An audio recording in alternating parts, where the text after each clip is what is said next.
This video is brought to you by Squarespace, the all-in-one platform to grow your business online. What's up, dude? Today, I'm gonna show you how to make an iconic New York City bodega staple, the legendary chopped cheese sandwich. But for a nice little twist on this video, what if, with the help of my good friend Senpai Kai, What's up, Sonny Gang? we do a chopped cheese challenge where we pit the original version against a fancier and more expensive version. This is just two OGs making some chopped cheese. And as always, There's no time to waste. now let's go!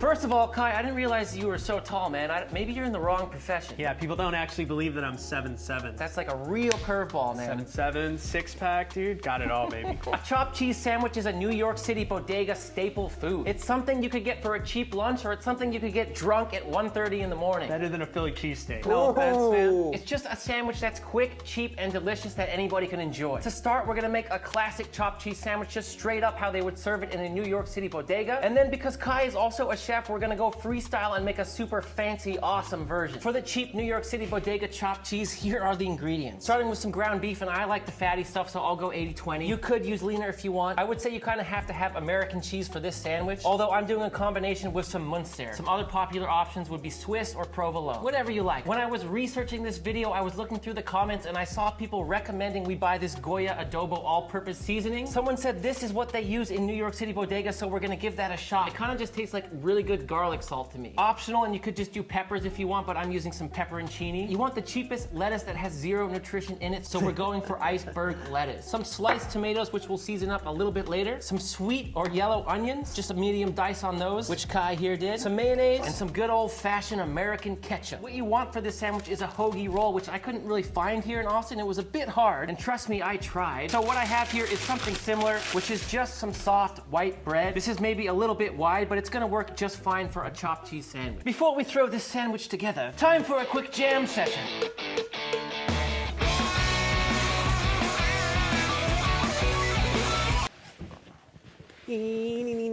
Before I, oh Jesus Christ. I almost just went right for your hand. Before I cook the meat, I'm gonna go ahead and prep our bread. I'm gonna take a nice big hunk of this. I'll stand it up, slice her in half. And a big trick I've seen for chopped cheese is to simply scoop out some of the bread, so we have a better filling to bread ratio. Want some? Yeah. Yummy. Let's give Marcus some too. Now the problem I thought about scooping out the middle of the bread is you won't be able to toast it properly. And the solution I came up with is to brush it with clarified butter and then just cook it under the broiler for like 2 or 3 minutes. That way it'll get toasty and nice and warm without having to put it in a pan. I swear, I've eaten so many fancy things at this point in my life, and like bread and butter is like better than all of them. To start, we got a cast iron pan over high heat. It's ripping hot. I put a tiny bit of clarified butter in there. Oil will do just fine. High smoke point. And I'm going in with about 8 ounces of meat. I have quite a bit of bread, so you could definitely do less. This does not need to be a perfect patty, okay? Just in like this. I'm putting in a couple more ounces too. We have a lot of bread. Kai's gonna season it up. That's so cute. Look at how tiny this is. I'm keeping the heat high, and the move here is to look under and peek, and you want it to be nice and brown. The more color, the more flavor, really. So we're gonna let it roll. Take my big spatula a little Like bit. for smash burgers, yeah.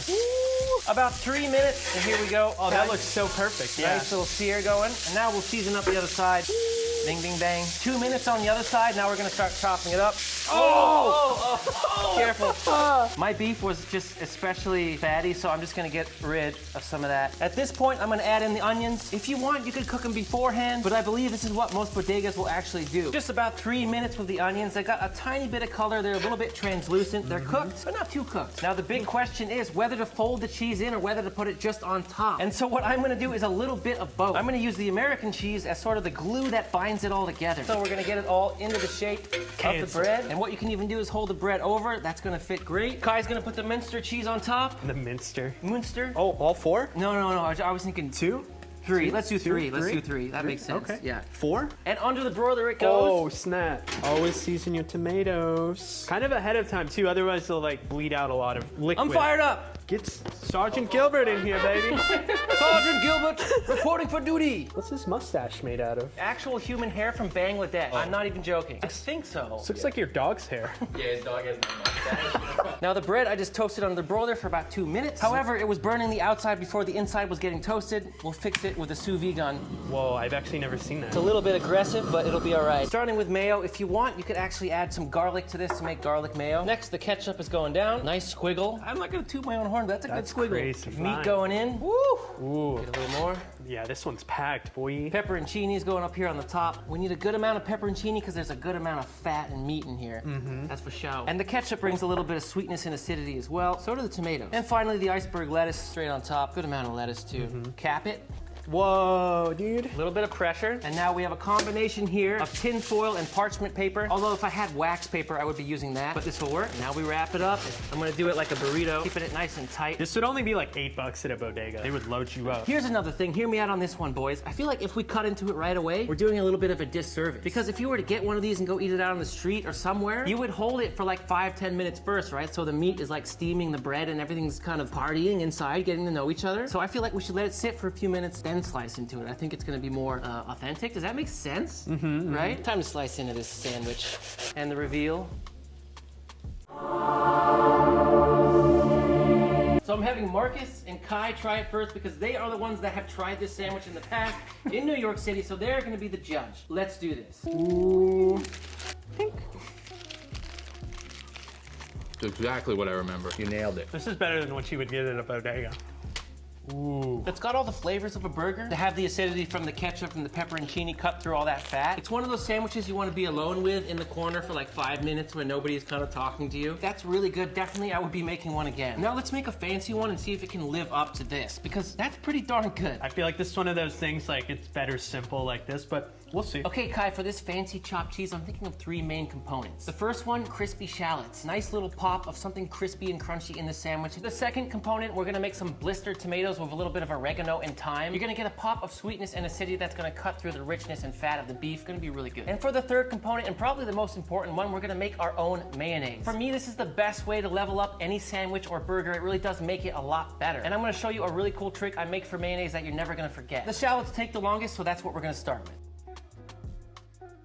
My friends, if you've been looking to build your brand and grow your business online, then look no further than Squarespace. In this day and age, you really want to stand out, so why not do that with a beautiful website? You could use Squarespace to run an entire e-commerce business, because Squarespace makes it easy for chefs and creators to monetize their content in a way that really fits their own brand. You can use it for easy inventory management, secure payments, and a really simple to follow checkout process for your viewers. And it doesn't really matter what you sell, because Squarespace has the merchandising features to have your products looking their very best. And you can leverage advanced SEO tools to optimize your site for search and for visitors. They will literally provide you with an SEO best practices checklist. So why not just take the mystery out of SEO and give your site the best possible chance to be found in search results? This next one is super important for all content creators, and that's to build a mailing list. And you can use Squarespace to do just that. Simply collect email addresses through your website so you can send your subscribers the information they care about the most when you need to do it. Head over to squarespace.com for a free trial, and when you're ready, go to squarespace.com/ThatDudeCanCook to save 10% off your first purchase of a website or domain. Now let's finish up these chopped cheese. To start, I'm gonna just julienne some shallots. I like to go straight in half, fill off the bottom, take out the root end, and from here we'll just slice across. Next, I'm covering these shallots with buttermilk, and I'll let them sit in here for about half an hour to pull out a little bit of that harsh onion flavor and get us ready for our next step, which is to simply strain out the buttermilk, because at this point it's done its job. And because buttermilk is so thick, I'm gonna get a little bit messy and just help to push it through. To build the flour dredge, I'm starting with all-purpose flour and cornstarch for extra crunch, garlic powder, onion powder, mustard powder, and black pepper, and a little bit of rosemary salt, which I'll put a recipe to down in the description. Give it a little whisk, and while our shallots are still a little bit wet from the buttermilk, we'll dump them in little by little and toss them up. And what I like to do from here is just pop them into a strainer so I can just shake off that excess flour. And we'll fry off our shallots in peanut oil at 325 degrees Fahrenheit in small batches as to not overcrowd it. It's been about 4 or 5 minutes at this point. They're nice and golden brown. I'll drain them off and then get them onto some paper towel. Nice little crunch. They're good. I'm really excited to show Kai this recipe. I first learned it from Marco Porcetto. He's a 2 Michelin star Italian chef. Crazy guy, but amazing chef. Ripping hot pan. This pan has been on high heat for about 5 minutes. You can use the grape or cherry variety of tomatoes on the vine, and you want them all just to have a good contact here. Just make sure they're all touching the pan. Ooh. So you first add the tomatoes, then you add the oil for safety, because if you did it the other way around, it's gonna splatter a lot. It's kind of intense when you make these. You see, we're trying to get them really black on one side. And what you want to do is just peek at the bottom, getting black, but we need them blacker. A little bit more, just about 2 minutes and 30 seconds. Then you want to flip them onto a plate so the blistered side is pointing up. Now, while they're still warm, we're gonna hit them with a little bit of fresh olive oil, some nice flaky salt, a little more Sergeant Gilbert action, that's just black pepper. And last but not least, Kai's gonna put a little bit of fresh thyme on here, and I'm going in with a little bit of fresh ripped oregano. You could also use dried oregano if you don't have fresh. And while I should wait a little bit, I'm gonna go ahead and try one. You just pluck it off the stem. Kind of like a little flavor explosion in your mouth. They still have a lot of texture to them too. Fire, right? That's actually super awesome. For the mayonnaise, I'm adding first some water to a food processor, as well as some white vinegar, garlic, which Kai is putting in right now. And the secret trick and ingredient I was telling you about is some poached eggs, which I just dropped into simmering water with a touch of vinegar and cooked them for about 3 minutes before removing and placing them in the fridge for about 10 minutes to chill. And once this is done, I will show you why we did that. I'll start by first blending these ingredients. After about a minute of blending, you can see it's really gotten a lot whiter and fluffier. At this point, I'm gonna add the salt. And now when I go back to blending, I'm gonna start streaming in the avocado oil. You could use another neutral oil if you want. I just happen to like avocado oil. And in we go. All the oil is worked in. Let's check the thickness. And for me, I don't like my mayonnaise to be really thick because it goes down a little bit easier when it's not so thick. And also, this is gonna thicken up a lot when we put it in the fridge to chill. So for me, that looks good. I'm just gonna go ahead and dump that out. Let's give it a taste. The reason you use poached eggs, for one, if you're freaked out about raw eggs, you can do it like that. It emits the raw egg flavor, so you get more of a cooked egg flavor, and it also really whitens the mayonnaise, which is a cool look. It's just nicely balanced. The garlic is there without being overpowering. You can, of course, add mustard or herbs or whatever else you want to add to this, but as far as a base mayo recipe goes, that is really good. Like the mayonnaise you buy in the store is always just so thick and gelatinous. This is awesome. It goes down easy, right? Good stuff. Yeah, this is gonna really piss some people off. A steak? Yeah, because this is a fancy chopped cheese, what I'm gonna do is grind up this ribeye. Of course, you could use chuck or something cheaper, but this is the expensive version, so that's what we're gonna do. It's a shame because it's a great steak, but it's a bonus because I just know this is gonna be amazing. All we gotta do now is grind up our ribeye. Sorry, little ribeye.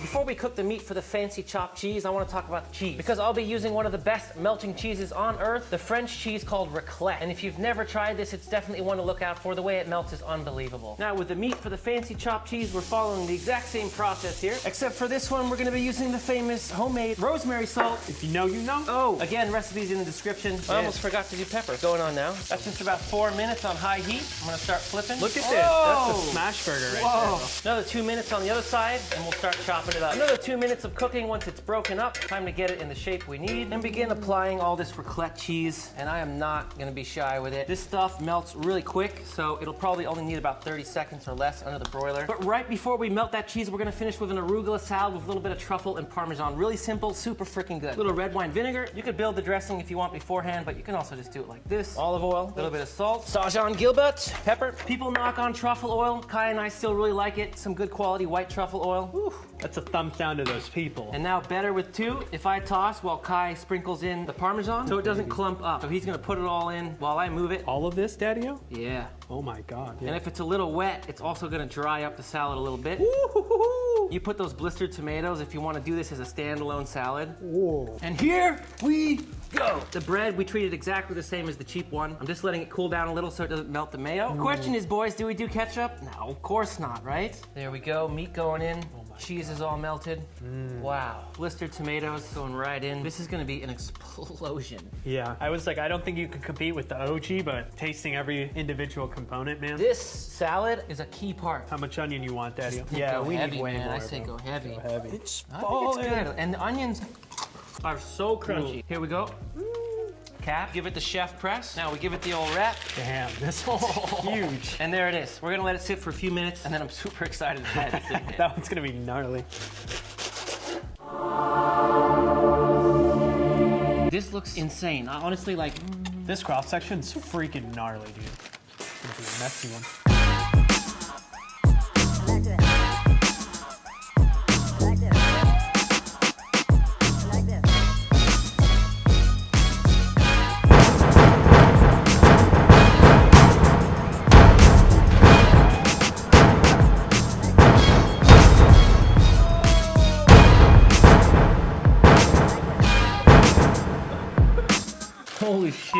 I'll be the judge of that. Oh my God. The arugula salad and the tomatoes, so good. I'd pay money for this. Jesus. Get in there, Kai. It's beating you. You know what's funny? Like when you're jealous of someone else's sandwich, but you have the exact same one. How do you get a better sandwich than me? A wildly different experience than a regular chopped cheese. Like you could try charge like $18 for that sandwich. A lot of money, bro. In New York, 32 bucks. Easy, bro. Right? The pop of the tomatoes just makes all the difference in the world because there's all that fat from the beef. Yeah, the tomatoes, such an easy, good recipe too. If you don't make like the whole sandwich, try those tomatoes at least. Back to the OG one more time. I love American cheese, so Why is this one so good right now? I think you're gonna be mad. I think I prefer this one slightly more. I think I honestly do too. There's something about it. American cheese, mayo, ketchup. Generally, most people are going to appreciate like the standard chopped cheese more. If you're a foodie, like, and you try this sandwich with the ribeye and the arugula salad, the tomatoes and everything, you're really going to love it. Look, swag in those. You look good, Marcus. This is crazy good too. Yeah. Now I gotta try the old one. The old one is hitting good right now. I don't know if it's because it sat longer. Yeah. I think there's something to letting it sit a little bit longer in the foil. Make them. All right, Sonny, what do you think, brother? Decent. You know I love you and